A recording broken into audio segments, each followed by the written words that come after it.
Welcome to the Slop Farm. Enjoy the video. You start by powering the Barracuda X and prepping your phone. Make sure the headset has at least a short charge so pairing won't fail. The LED shows status.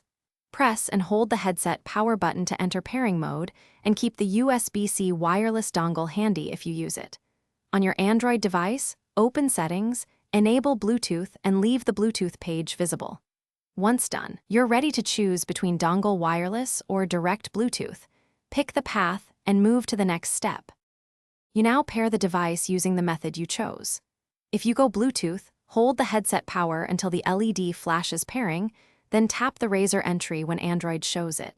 Accept any prompts. If you use the USB-C dongle, plug it into the phone directly or with an OTG adapter, and the headset should auto-connect, no menu tapping needed.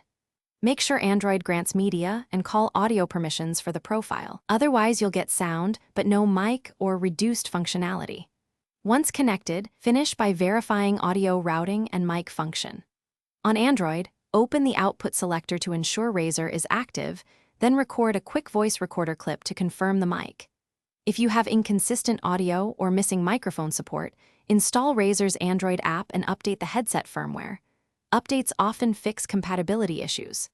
If it still misbehaves, power cycle the headset and phone, forget the device in Bluetooth settings, and repair. A final tip: try the USB-C dongle if Bluetooth range or latency is the problem.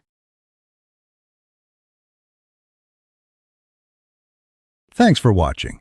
Consider subscribing if we helped you today.